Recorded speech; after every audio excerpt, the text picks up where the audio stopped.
조갑제 TV 시청자 여러분 안녕하십니까?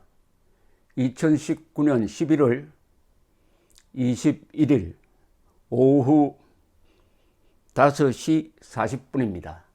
이제 한일 군사정보보호협정 파기냐 연장냐를 결정하는 시한이 21몇 시간 앞으로 다가왔습니다. 내일 자정까지 문재인 정권이 한일 군사정보보호협정 파기 선언을 취소해서 연장하지 않으면은 문재인 정권, 대한민국, 한미일 동맹이 새로운 국면을 맞게 될 것입니다. 어떻게 보면 운명의 날이 하루 앞으로 다가왔습니다. 현재 청와대에서는 NSC 회의를 열고 이 문제를 논의했다고 하는데 별다른 돌파구가 보이지 않습니다.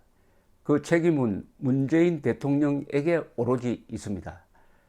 아무도 한일 관계가 아무리 나빠도 군사정보보호협정은 한국에 도움이 되고 특히 북한의 핵미사일 잠수함 위협에 노출된 한국에 필요한 것이므로 이것은 손을 대지 않을 것이라고 생각을 했는데 지난 8월 모든 사람의 예상을 뒤엎고 국방부나 외교부가 반대했음에도 불구하고 문 대통령이 독단적으로 파기를 선언했습니다.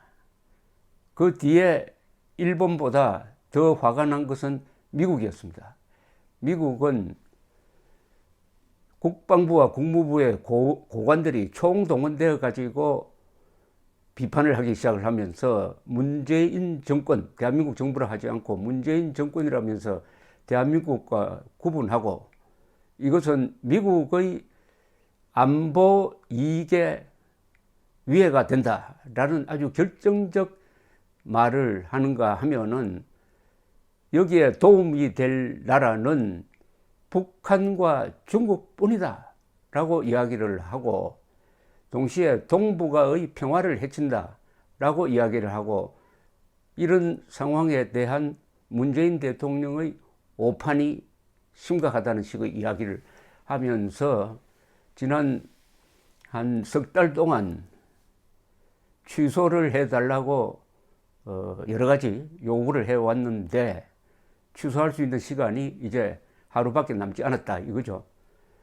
정작 일본은 아주 냉담하게 이야기를 하고 있습니다. 일본은 우리는 한국에 대해서 수출 규제를 하는 게 아니다. 수출 관리를 다른 나라와 똑같은 수준으로 했을 뿐이고 일본은 한국에 대해서 하나도 불이익을 주지 않는다. 이건 사실입니다.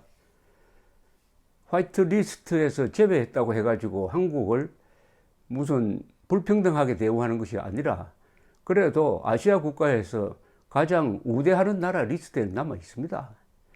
그런데 문재인 대통령은 그걸 빌미로 해가지고 우리에게 가장 소중한 안보 자산을 없애버리고 일본에는 전혀 피해가 가지 않는 그리고 미국은 화나게 하는 이런 결정을 하고 말았습니다.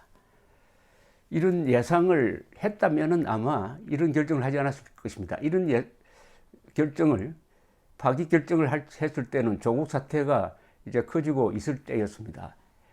그것을 반일 감정을 선동해서 덮으려고 한 모양인데 그것도 잘 먹히지 않았습니다.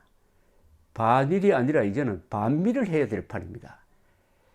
만약 내일 파기가 확정이 된다면은 한일 군사정보보호협정 파기가 된다면은 이제 문재인 정권은 세계 앞에서 반일을 핑계댄 반미 정책을 확정했다. 반미 노선으로 가겠다는 선언. 이것은 북한 중국 편에 서겠다는 선언으로 이해하게 될 것이고 미국은 거기에 따른 조치를 취하게 될 것인데 그 피해는 한국인, 한국 경제에 돌아올 가능성이 많습니다.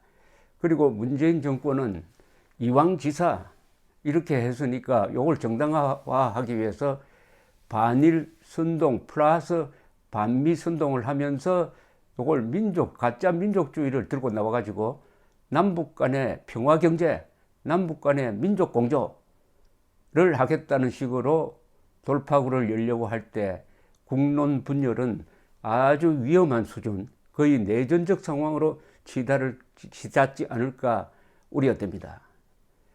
반일은 관념입니다. 반일은 관념의 세계입니다.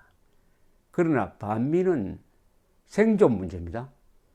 반미를 본격적으로 문재인 정권이 추구할 때 한미일 동맹에 의해서 지탱되고 있는 한국의 경제가 과연 버틸 수 있느냐?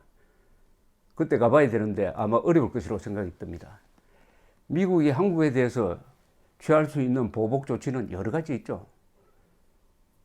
주한미군 철수는 어렵겠지만은 지금 거론되고 있는 일개 여단을 뺀다든지 아니면은 한국 자동차가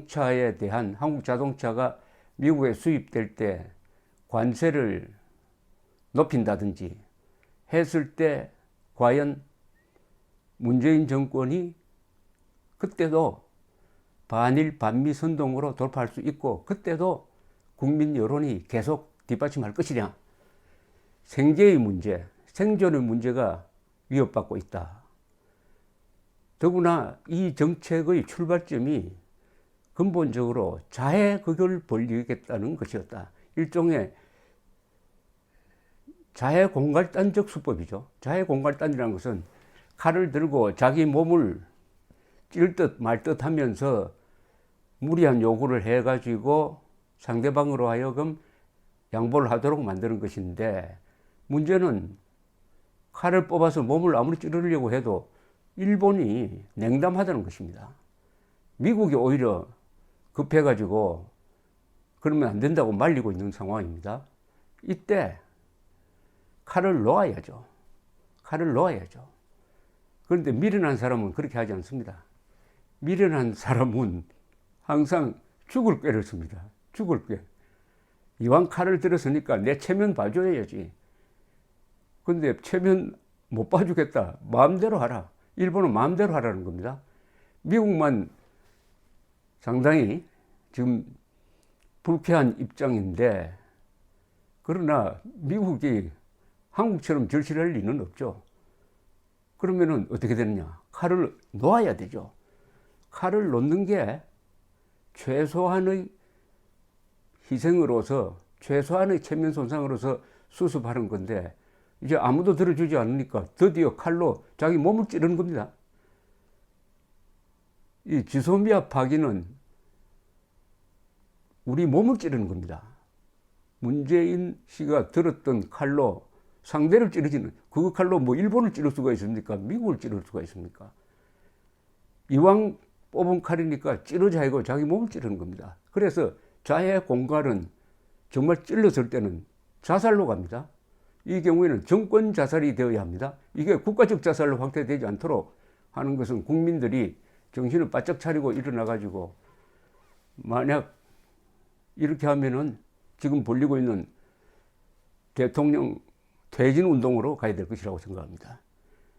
퇴진하지 않을 때는 그동안에 일어났던 헌법 파괴 행위를 다 정리해가지고 문재인 탄핵 운동으로 가야 되겠죠.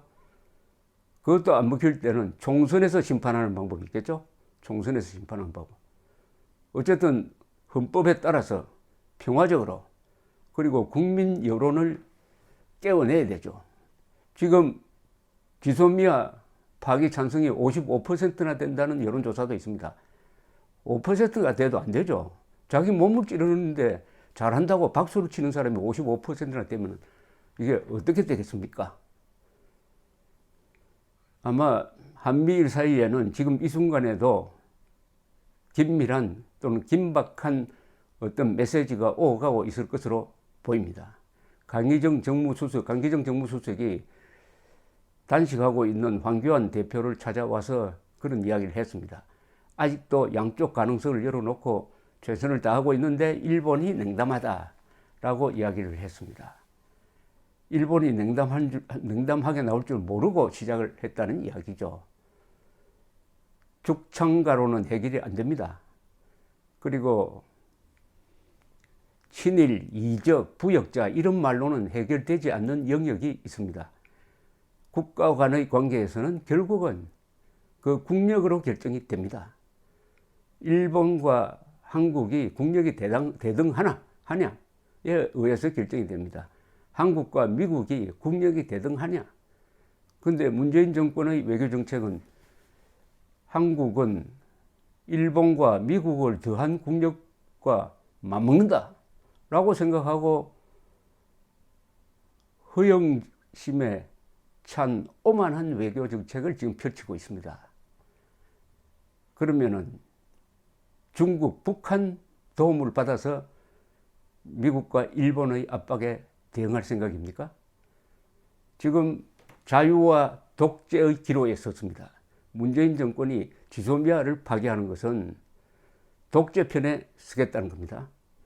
자유편, 대한민국 국민, 그리고 일본, 미국, 유럽, 유엔 자유편입니다. 독재편은 북한, 중국, 러시아죠. 특히 중국과 북한 편에 서겠다. 불과 20여 시간 남은 이 기간에 문재인 대통령이 맹정신을 찾아서 자신도 살고 대한민국도 살고 일본도 살고 그리고 자유를 지키고 미국도 같이 사는 선택을 해주기를 바랍니다. 감사합니다.